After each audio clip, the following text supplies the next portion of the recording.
Assalamualaikum warahmatullahi wabarakatuh guys. Terima kasih ya buat teman-teman yang sudah selalu support Kaweto, yang sudah selalu nonton video Kaweto. Semoga kita sama-sama sukses, semoga kita sama-sama diberi kesehatan, diberi kemudahan, diberi rezeki yang banyak, tentunya rezeki yang berlimpah dan rezeki yang halal. Amin guys, amin.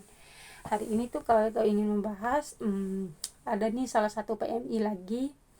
Dia ini tuh kerja di rumah majikan baru 3 bulan guys. Nah 3 bulan itu tuh awal dia masuk tuh semuanya tuh baik-baik aja, dia bekerja seperti biasa, tapi si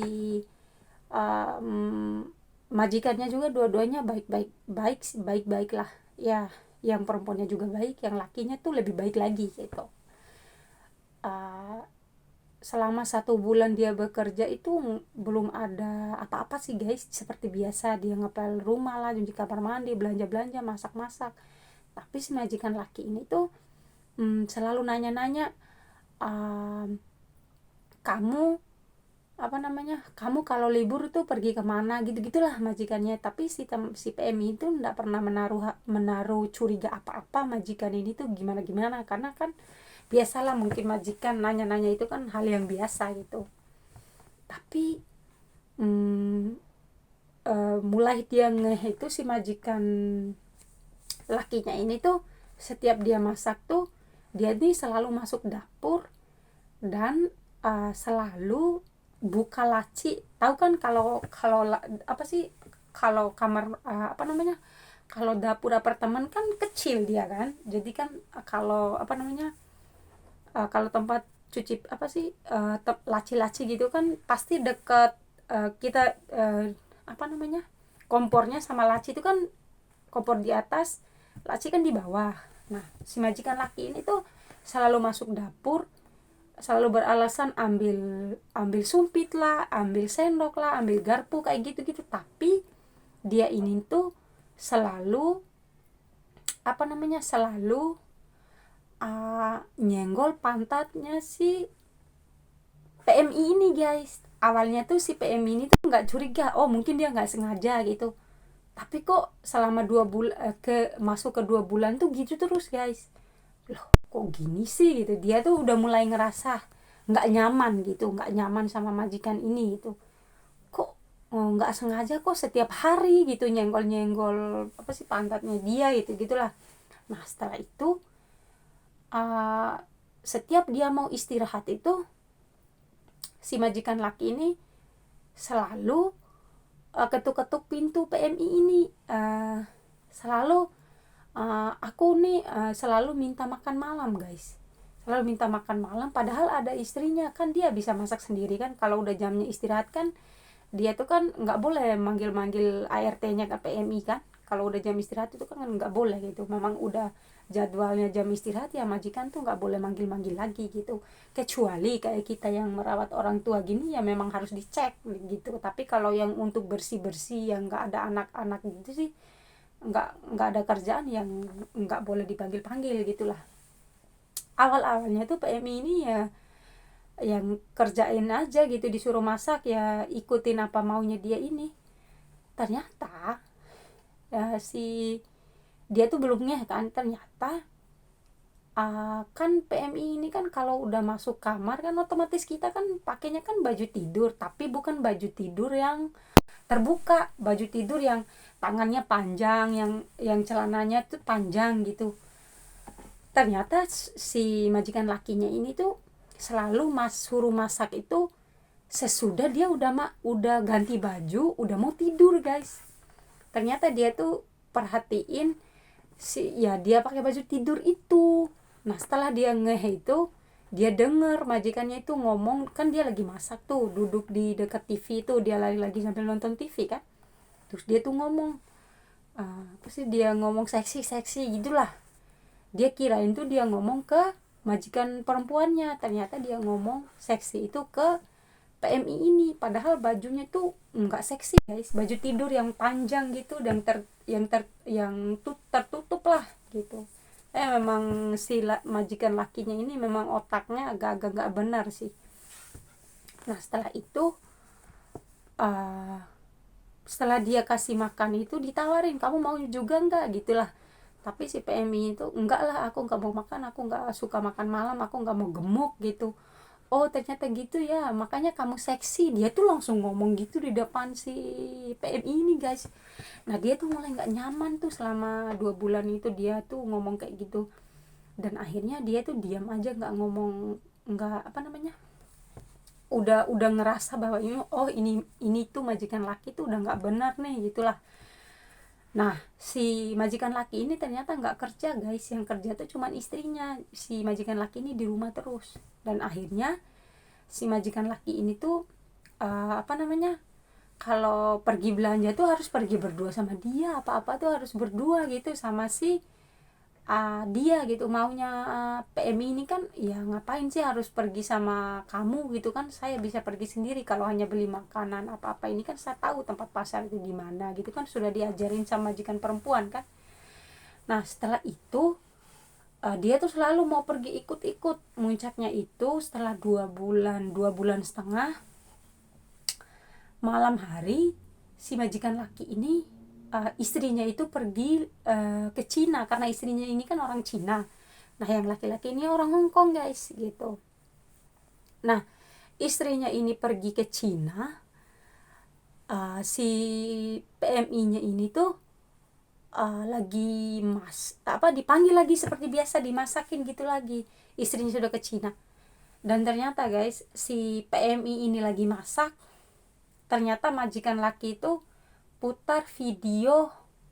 Tahu kan maksud saya, video apa sih, apa judulnya, POR itulah. Dia mutar video itu di depan, karena kan dapur sama ruangan tamu ini kan berdekatan gitu. Jadi dia tuh putar film yang jorok itu di depan si PMI ini guys. Nah PMI ini tuh udah nggak karuan masak, udah nggak karuan gimana caranya masak ini cepat selesai aja dia tuh. Nah setelah itu, dari dia risih lah lihat majikannya seperti itu, akhirnya dia itu udah ketakutan guys, takut dia apa-apain. Apalagi di situ kan nggak ada majikan perempuannya kan, nggak ada CCTV gitu loh. Nanti aduh gimana ini katanya dia. Dan akhirnya dia itu dengan setelah masakin buat majikan, langsung dia kasih makanan itu, dia langsung masuk kamar. Dan setelah dia itu bingung nih harus gimana, kan itu suara film itu kan besar banget kan, jadi di kamarnya dia kan kedengaran guys gitu. Jadi dia tuh nggak bisa tidur, sumpelin pakai headset. Nah pintarnya dia, majikannya itu lagi nonton itu, awalnya tuh dia belum ngeh guys, maksudnya belum ingat itu, masih bingung linglung gitu, kenapa sih ini orang, ya Allah gimana aku ini, takut dia apa-apain sama majikan laki gitu gitulah. Apalagi di rumah nih nggak ada majikan perempuan lagi gitu, dia takut sampai dia tuh mau keluar kamar aja tuh udah takut guys. Karena iya sih, kalau aku di posisi itu udah aku langsung pergi, itu nggak mau. Nah setelah itu besok harinya lagi gitu loh, dia masih nonton lagi, astagfirullahaladzim katanya dia. Dan akhirnya besok harinya itu dia hubungin kakaknya guys, kakaknya yang di Hong Kong. Sebelum dia hubungin kakaknya itu dulu. Nah kakaknya ini tuh kasih ide ke dia, kamu videoin. Dan dia tuh nggak ingat sama sekali untuk memvideoin majikannya yang lagi nonton film jorok ini. Terus dia telepon kakaknya itu, kata kakaknya, kalau besok majikan kamu masih nonton itu, kamu video itu, kamu video. Kan ada katanya dia, rumah kamu kan katanya ada lorong tuh, majikan kamu kan nggak mungkin lihat kamu berdiri di lorong itu. Dan HP kamu tuh kamu setelin HPmu berdiri aja di situ, jangan kelihatan badanmu katanya dia. Dan akhirnya dia videoin guys, videoin di ruangan tamu pas dia nonton film jorok itu sama majikannya yang duduk. Aduh akhirnya ada bukti itu nggak nyampe berapa detik gitu. Dan takut juga dia kalau ketahuan majikan kan, iya kan, takutnya dibunuh apa di mana kan. Dan alhamdulillah setelah dia ambil itu, langsung dia masuk lagi di kamar, dia kunci pintu. Setelah kunci pintu itu, besok paginya dia udah semalaman dia nggak tidur guys, karena takut dia apa-apain sama majikan. Dia kunci pintu, pagi-pagi dia bangun, majikan lakinya itu masih tidur, belum bangun. dia langsung telepon agensi. Akhirnya agensi bilang, kamu langsung ke kamu nggak bisa langsung ke sini, kata agen kan. Terus agen tuh bilang, kamu nggak bisa langsung ke sini, emang kenapa, ini kan saya dalam berbahaya. Agen ini nggak merespon dengan baik. Kalau menurut aku ini agen sih jahat sih, kok nggak merespon, orang itu ada buktinya juga kan, harus direspon lah, itu tidak baik sebenarnya. Nah akhirnya itu si PMI ini menanyakan lagi ke kakaknya. Akhirnya kakaknya yang poking guys, telepon polisi, dan polisi langsung naik ke rumah itu. Majikannya ini nggak tahu, majikan lakinya masih tidur. Polisi datang langsung panggil, bunyi bel pintu. Akhirnya polisi datang, dia buka, kamu ya yang namanya ini ya, katanya. Iya pak, majikan kamu mana, dia masih tidur. Terus kamu bangunin majikanmu, saya nggak berani. Dan akhirnya polisi langsung yang ketuk pintu kamar. Itu majikan kirain si PMI ini yang ketuk pintunya, dia ternyata polisi. Dia kaget banget, kenapa kok ada polisi di sini, apakah pembantu saya ada apa-apa atau gimana. Dan akhirnya polisi menjelaskan, dia belum cuci muka belum apa. Akhirnya dia bangun, polisi kasih kesempatan dia cuci muka, dia ganti baju. Akhirnya dia dibawa ke kantor polisi guys, dibawa ke kantor polisi. Polisi interogasi dia, dan PMI ini juga diinterogasi. Dan akhirnya persidangan, akhirnya dibawa ke kantor polisi kan, dan disidang lah, ada sidangnya. Kan di situ kan sudah ketahuan tuh, majikan lakinya ini kan salah gitu, dan majikan perempuannya juga udah datang ke Hong Kong juga. Cuman di situ tuh majikan perempuannya itu ngomong, katanya pas di persidangan itu, kenapa kamu kok nggak kasih tahu saya. Ya si PMI ini ya takut juga gitu. Dan akhirnya ada bukti itu, majikan itu membayar denda ke PMI ini tuh 50.000 US dollar Hong Kong guys. Dan akhirnya kan ada bukti tuh. Akhirnya si PMI ini tuh dia minta denda guys. Si majikannya ini tuh membayar denda 50.000 US dollar Hong Kong. Nah kalau di rupiah itu sekitar 960 juta guys, bayar dendanya. Dan akhirnya si majikan ini tuh dia divoniskan penjara 3 tahun. Tapi dengan catatan si PMI ini tuh nggak boleh datang ke Hong Kong lagi, entah gimana gitu prosesnya. Tapi PMI itu udah nggak bisa datang ke Hong Kong lagi, nggak apa-apalah, dia udah dapat uang segitu. Akhirnya di persidangan dia dipenjara 3 tahun. Seumur hidup majikan ini tuh udah nggak bisa ambil pembantu lagi. Terus teman kita ini juga katanya udah nggak bisa kesini lagi, entah gimana prosesnya, aku juga nggak ngerti. Dia cerita tuh seperti itu.